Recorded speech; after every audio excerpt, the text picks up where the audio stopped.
Assalamualaikum warahmatullahi wabarakatuh. Salam dan bahagia untuk ibu bapak guru hebat di seluruh Indonesia.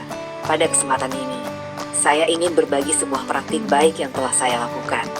Praktik ini merupakan implementasi kurikulum Merdeka melalui model Project Based Learning atau PJBL yang terintegrasi dengan pendekatan deep learning serta pemanfaatan teknologi digital, khususnya Chromebook dari pemerintah daerah Kota Madiun. Pembelajaran ini dirancang untuk menumbuhkan 8 dimensi profil pelajar Pancasila, serta kecakapan abad 21, berpikir kritis, kreativitas, kolaborasi, komunikasi, dan literasi digital.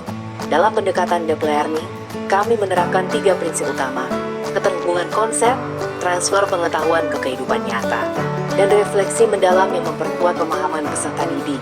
Bagian pembukaan pembelajaran, proyek yang kami angkat berjudul Nasi Glukosa Rendah, sebuah upaya memanfaatkan sampah rumah tangga, khususnya nasi sisa, agar dapat diolah menjadi alternatif pangan sehat bagi penderita diabetes. Kegiatan dimulai dengan apersepsi, doa, dan penjelasan tujuan proyek. Peserta didik diajak memahami persoalan limbah pangan, serta tantangan kesehatan masyarakat Indonesia yang rentan terhadap diabetes. Disinilah prinsip deep learning pertama diterapkan, menghubungkan konsep sains, kesehatan, lingkungan, dan kewirausahaan, agar peserta didik menyadari relevansi proyek ini dengan kehidupan nyata. Kegiatan eksperimen dan kolaborasi. Dengan menggunakan Chromebook, peserta didik menelusuri sumber belajar digital, mencari referensi, dan menyusun rencana eksperimen secara kolaboratif. Mereka menyiapkan alat dan bahan untuk membuat Sikora, singkatan dari nasi rendah glukosa. Tahap berikutnya adalah menjemur nasi sisa yang masih layak digunakan. Peserta didik belajar memilih lokasi penjemuran yang bersih, aman, dan mendapatkan sinar matahari yang cukup. Ini menjadi latihan penting dalam kemampuan berpikir kritis dan pengambilan keputusan. Selama proses berlangsung, mereka mencatat setiap perubahan, dari tekstur, warna, hingga tingkat kekeringan. Observasi ini mereka dokumentasikan melalui Google Docs dan Google Classroom, menunjukkan betapa literasi digital menjadi bagian alami dalam pembelajaran. Tahap ini menjadi bentuk nyata penerapan prinsip deep learning kedua, transfer pengetahuan. Peserta didik mengaplikasikan konsep pengawetan pangan dan higienitas untuk menghasilkan produk alternatif yang sehat dan aman dikonsumsi. Kegiatan produksi dan branding produk.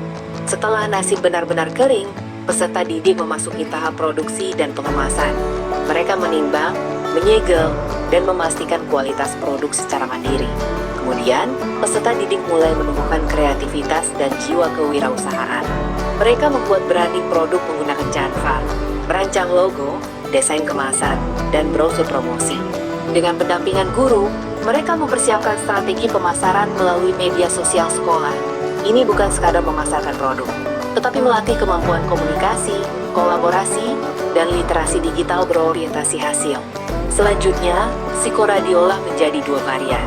Sikora goreng dengan rasa manis dan gurih, serta Sikora kukus sebagai pilihan pangan rendah glukosa yang lebih sehat. Di sini, kreativitas peserta didik benar-benar tumbuh. Mereka belajar menciptakan solusi pangan sehat dari bahan yang selama ini dianggap sebagai sampah. Kegiatan pemasaran dan refleksi. Produk yang telah di-branding dipasarkan secara online melalui media sosial dan secara offline melalui warga sekitar sekolah. Peserta didik belajar memahami kebutuhan pasar, berinteraksi dengan konsumen, dan menarik pelajaran dari pengalaman yang mereka dapatkan. Pada tahap akhir, peserta didik melakukan refleksi mendalam.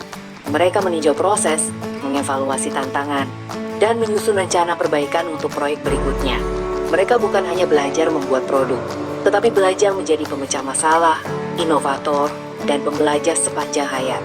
Demikian praktik baik yang dapat saya bagikan. Semoga pembelajaran ini menginspirasi ibu bapak guru untuk terus menghadirkan pengalaman belajar yang bermakna bagi peserta didik. Salam dan bahagia. Wassalamualaikum warahmatullahi wabarakatuh.